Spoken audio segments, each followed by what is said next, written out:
Welcome back, you guys. Today we're going to go over how to navigate the infotainment center and the controls on the bike. I want to put a disclaimer at the very front of this video. I will be making a whole video by itself going over how to connect up and pair your device to the bike itself. I just want to make a solid video over that one. So let's jump right into this. The first controls I'm going to talk about over here are going to be on the left side. We're going to have the select button right here in the center. You're going to have a navigate up, down, left, right, and then beside that you're going to have a pages button. This is going to select through the different pages you'll have, such as music and the navigation page. Below that you're going to have the home button. This should work just like the home button on your phone. You click it and it should just take you back to the home screen no matter what page you're on. Down here, this is where you're going to find your blinker setup. Harley has completely went left field and switched over on this bike and now is all on one side. Next to that is going to be your horn button. I have found that a little problematic. I have found myself looking like that weirdo honking at people, even though I'm not trying to honk at people. It's just a little close to where my comfort. Up top here, this button right here, it's got a little feature about it that I also want to go over. You'll notice if you just click it once, nothing's going to happen. If you hold it, I believe, for like 2 seconds, it'll bring up that. And if you hold it for around 3 to 4, it should bring up the actual infotainment center itself without having to actually turn the bike on. So that's an interesting little tip right there. Just hold it again and it'll turn off. Now, like I just stated, that's going to step through your trip, like trip A, trip B. Above that right there is the button for your heated grips. Now, the bike does not come with heated grips stock. Harley did a poor job at explaining this one to me. They made it sound like it had heated grips, even though it didn't. It just has a button for the heated grips, and you do have to pay to get those installed, and you have to do an update on the bike so that they do work. Now, the Sportster S has cruise control on it. It's something that the Sportsters needed for quite a while, so I'm glad to see it on this bike. They have the button right here. This is going to turn it on. You press up. You're going to press down. That's going to turn it off.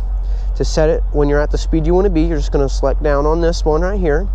And then if you want to move a little faster after that, maybe go up another 5 miles an hour, you're going to go ahead and click up on it, and that should select up. Next, we're going to go over your high beams on the bike. If you just click down on it and hold it down, they'll come on depending on, you know, how long you hold it or press it. That's just really how you flash them. And then click it over to the right, it'll make an audible click, and then now it will be on until you turn them off.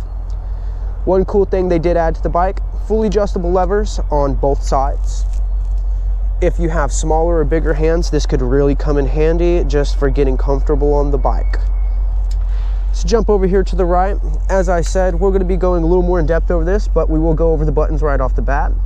They're going to have the music up, volume down. You're going to have last track, next track. Also going to have a pause and a play button.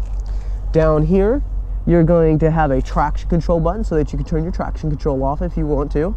And they're also going to have a voice activation button. Now, there's no mics anywhere on the bike, so if you're at the stoplight screaming at your bike trying to get it to do things, you're just a guy screaming at his bike. Up here, you're going to have your on, off, and your start button. You're also going to have your hazards, and then you're going to have your mode button. You're going to have 3 modes. There's rain, road, and sport. You also can program 2 modes yourself, and you can select through the modes as you're driving on the fly. So that is a good thing to know about it. So let's jump right off into this infotainment center. All right. So now that we're in here, we're going to start off with selecting the page button, and that's going to pull up navigation. You're going to select it again. It's going to scroll you over, and then you're going to have your music. We don't have no Bluetooth devices connected, so we're going to go ahead and go on to the motorcycle part of this. All right. So it's going to give you some basic readouts right off the front here. Your front tire, your rear tire PSI. It's going to tell you the temperature of your bike and a battery readout. You can go into diagnostics, and it's going to load up some different things on here. I personally Don't know exactly what I would do with any of this information right here, but I'm sure for the people working at the Harley dealerships who work on them, or the person who you take it to work to, this will come in handy. Select back to go back. So we're going to go ahead and hit the home button. This will show that how that works. It'll just go ahead and take you back there. We're going to select pages again. We're going to scroll on over to the settings. So we're going to have general, ride customization, appearance, Bluetooth, phone notifications, software. We're going to go all the way back up to general, and we're going to start with general. We're going to press the select button with it.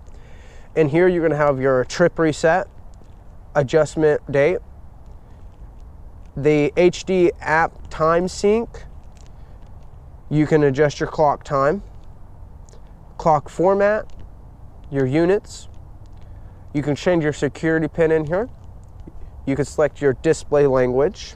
And that's going to be all for right there. So we're going to go ahead and go back. You're going to go down to ride customization. So this is definitely worth adding in here. So we're going to go ahead and go in here, ride modes.